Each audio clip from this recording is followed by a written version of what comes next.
Welcome back to Stat Chat Sports. You're here with myself, Josh, as well as Steve. None of the other boys on the call tonight. They're all in the twos. They've had a poor performance this week. So we're riding it solo. And Steve, we need you here, though, because this is your segment. This is the bold predictions. We need a big lift, mate, because we've just been terrible in the last week. Well, realistically, most of the year, but last round, nowhere near it. Yeah, last round, nowhere near it again. It seems like that's the first sentence we say on this segment every week recently. Miles off the mark. And I know you've got a few comments there for some subscribers that were also miles off the pace. Yeah. Lenza, he didn't get anywhere near it with the Carlton game. Sportsnut, he went too big as well. Sydney not getting it done in the way that he needed to get it done. Rochelle, though, not too bad. She went the combo. She went the Dogs and Essendon, and it was kick after the siren that led her down there. But, yep, we're liking the bold predictions in the comments. So let us know in your comments section of this video what your bold prediction is. So in the absence of both BT and Tazza, okay, I have their bold predictions in front of me. Beautiful. We'll start with BT. So he's looking at the Lions, and in particular, Big Lockie Neal.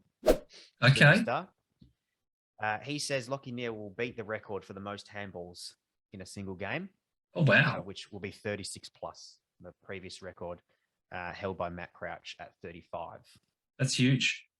I mean, that's at least ridiculous. I mean, it's a world record. Yeah. Oh, anytime a record is broken, it's borderline. I mean, it's minimum bold, should I say?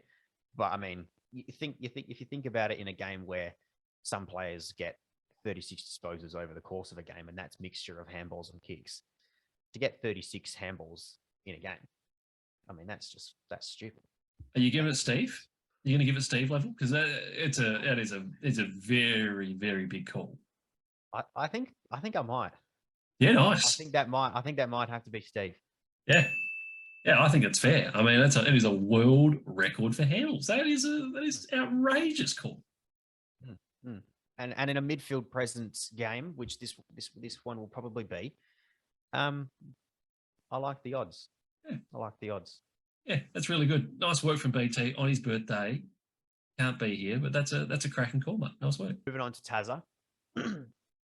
So Tazza is looking at Sydney versus the Giants, Battle of the Bridge, as BT would call it. And he's got a two-parter. Okay. He's got Braden Bruce to have a career high of 50 hitouts. 50. His current best is 47, so he's not far off of that. Yeah, that's tidy though. That's surprising me actually. I didn't realize he was racking up that many hitouts. Okay. And then the medium forwards for both teams. So he's got Heaney and Green will combine for 10 goals. We're getting into ridiculous territory here. Yeah. This is big stuff. Yeah. The boys are stepping up big when it's needed. Yeah, look, it's definitely ridiculous. Oh yeah. It's definitely ridiculous for me. He's not breaking world records, but he's breaking personal record, PBs, I suppose, in terms of Bruce. Yeah. I think that is ridiculous. No, I think you're there. I think you're on the money. And isn't it interesting that when you're not on the pod, right, when you're not there to record it, you've got to go big to make sure that you defend yourself because you're not there. You've got to make it an indefensible, bold prediction. So nice work from the boys. BT in the past has had to defend himself in the comments on a particular episode that he wasn't here when we slaughtered him for a bold prediction. So, but he's not going to have to do that this time. So, yeah, it's good stuff. You'll be happy. All right, is it my time? Do I need to shine here? Yeah, go for it. Okay, all right. Well, I feel like I've been set up to fail here because those are some big calls. So I don't think mine's as big as those, but I'm hoping to get at least a bold. I'm pretty sure I'll get at least a bold out of this. So I decided I'd turn my attention to the garbage time slot. We're talking Sunday afternoon, bare bones of the weekend, Essendon, North Melbourne. No one's going to be watching this game except for fans of those two teams, but I will be as well because I need to make sure my bold prediction comes off. And of course, we're going to our favourite Essendon man, 2 Metre Peter, the weapon. He has been just terrific this year. He's it's a career best year for 2 metre Peter. So he'll be on the All-Australian 40-man squad. He's going beautifully, and I think he's going to have a career best. He's going to have a career best, 8 goals, which is also, it would be the biggest total of goals by any player all season. Mm-hmm. So 2 metre Peter for 8 goals, but that's not all, because I couldn't just leave it there. I'm going with Essendon to have the highest score of any team for the entire year, which was previously Richmond against the Eagles. They scored 165. So it's a double dip. It's 2 metre Peter for 8 goals plus, and it's Essendon for the highest score of the year, 165 plus. Jesus Christ. Again, I think you might be a bit like Tazza last week. I think you might be underperforming yourself there with thinking that's scraping a bold. I'm almost tempted to call Steve levels on this one. Oh, wow. I think you're just being generous because it's the two of us, together. Nice little intimate setting here on the pod. I wasn't going to take a Steve. I'll take a ridiculous.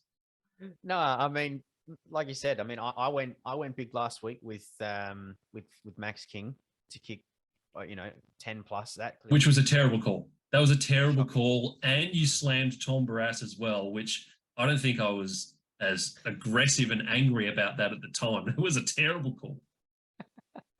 Yeah, look, it wasn't great, but when I made that call, you pointed out that no one's kicked, over 8 this year, and it still remains that way. So, that's big in its own. But I mean, over 163, or was it 163? Yeah, 165. I mean, it is North Melbourne. I know it's North Melbourne, but at the same time, it's Essendon. If you're picking up what I'm putting down, we're not. It's not like this is Geelong or something like that. Yeah, that's. I'll give you a Steve. Ever, I think it's generous. But I'm not going to complain. I appreciate that, mate. Now I have to judge you, right? So I have to judge you. Okay, so I'm not gonna give you pity points, right? Just because you gave me a Steve, I'm not going to give you a Steve. No, you've got to make it. I don't expect it. You got to make it worthwhile. Yeah. And look, I'm not too sure which way this is going to go. I hinted at it in our hits, misses, and the hold fire when we covered Collingwood. And in the past, I've done a few, maybe early seasons. My bold predictions were slow burners. Looking forward rather than the following week. And this is another slow burner. Okay. Collingwood for the flag. Oh, geez. That's Steve. That pains me to say. Steve. That is a Steve call. Collingwood's not winning the flag. Explain yourself. What's the thought process here? So I'll just reiterate a little bit of what I said in that previous video, which if you haven't seen, make sure you check it out. It's the clutch factor for me. When it comes down to crunch time, they're able to pull it out of the bag. They've done so in the last 5 weeks when, they've just scraped these wins. So, and in a finals capacity, I mean, who knows? In a finals, it might be different in a final. The composure might not quite be there, but I'm backing the fact that it will be. And they've got enough experience in the team to level the heads of the younger kids that don't have as much experience.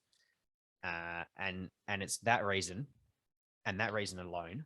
It might not even necessarily be based on pure talent of the squad, but the mind games will play a role. The fact that these teams are coming across Collingwood that they always manage to find a way to win.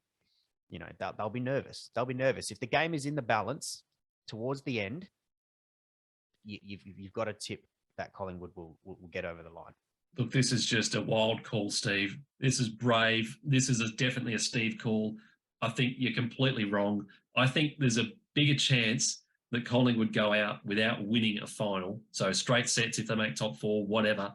I think there's a bigger chance that Collingwood don't win a final than them making the grand final. So Steve level call. That's just wild. That I don't think anyone's going to top that.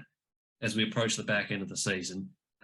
So loving that. Let us know in the comments what you make of that call. Let us know your calls in the comments as well. Steve, we've done beautifully tonight, mate. Now, you and me, we don't need the other boys. They're going to have to work hard to get back into this league side, I tell you.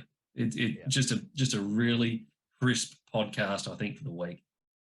So nice work from you. BT, get well soon. Tazza, enjoy the anniversary, mate, but you're going to need a lift when you're coming back next week. If you like this video, make sure you subscribe to the channel. We are approaching our goal. We wanted to hit 250 subs before finals time. We've had a big bump in the last week. So if you can help us get there, we'd be very appreciative. So make sure you subscribe. Make sure you click the notifications bell. Aside from that, we're getting ready for a big weekend of footy. So we will see you in the next video. Cheers.